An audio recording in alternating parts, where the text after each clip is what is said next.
Girlfriend boyfriend ने train से कटकर की खुदकुशी। भिलाई में 2 महीने बाद लड़की की होने वाली थी शादी, शादीशुदा था प्रेमी, टुकड़ों में मिली लाश।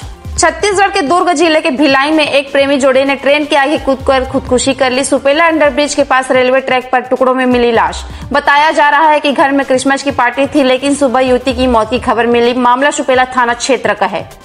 युवती की पहचान चरोदा निवासी श्रेया फर्नांडिस और युवक की पहचान राहुल कुमार सिंह निवासी भिलाई सेक्टर 9 के रूप में की गई है।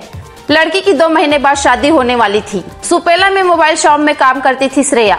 युवती के परिजनों ने बताया कि श्रेया फर्नांडिस सुपेला के रुद्रा मोबाइल शॉप में काम करती थी। श्रेया पिछले 2-3 महीनों से सुपेला के किसी मोबाइल शॉप में काम करना शुरू किया था। 26 दिसंबर को 11 बजे स्कूटी से चरोदा गई थी। गुरुवार को उनके घर पर क्रिसमस सेलिब्रेशन की पार्टी रखी गई थी। देर शाम जब उन्होंने श्रेया को फोन लगाया तो उसने कहा रात में घर आ जाएगी। इसके बाद जब वो नहीं आई तो फोन लगाया, लेकिन उसका फोन बंद आया। इसके बाद अगले दिन श्रेया की मौत की खबर मिली, लेकिन उसका फोन बंद आया। इसके बाद अगले दिन सुबह उन्हें श्रेया की मौत की खबर मिली।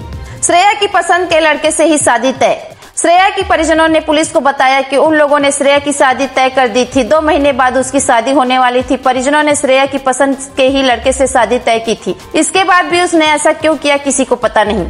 श्रेया फर्नांडिस का प्रेमी राहुल कुमार सिंह पहले से शादीशुदा था। राहुल शेयर मार्केट में काम करता था। दोनों के बीच कब से प्रेम संबंध था, घर वालों को इसके बारे में कोई जानकारी नहीं थी। एक साथ मौत को गले लगाने की वजह फिलहाल खुलासा नहीं हो सका है। शुक्रवार को दोनों का पोस्टमार्टम किया गया। एएसपी सुखनंदन राठौर ने बताया कि पुलिस को गुरुवार को रात सुबह सूचना मिली कि सुपेला अंडरब्रिज के पास रेलवे लाइन में 2 लोगों की शव छत विछत हालात में पड़े हुए मिले। पुलिस ने दोनों शवों को सुपेला में स्थित लाल बहादुर शास्त्री अस्पताल में मार्चुरी में रखवा दिया है। एएसपी ने बताया कि दोनों के चेहरे पहचान में नहीं आ रहे हैं। बड़ी मुश्किल के बाद दोनों की पहचान की गई है। शुक्रवार को दोनों को पोस्टमार्टम किया गया, जिसके बाद शवों को परिजनों को सौंपा गया। पुलिस हर एंगल से मामले की जांच कर रही है।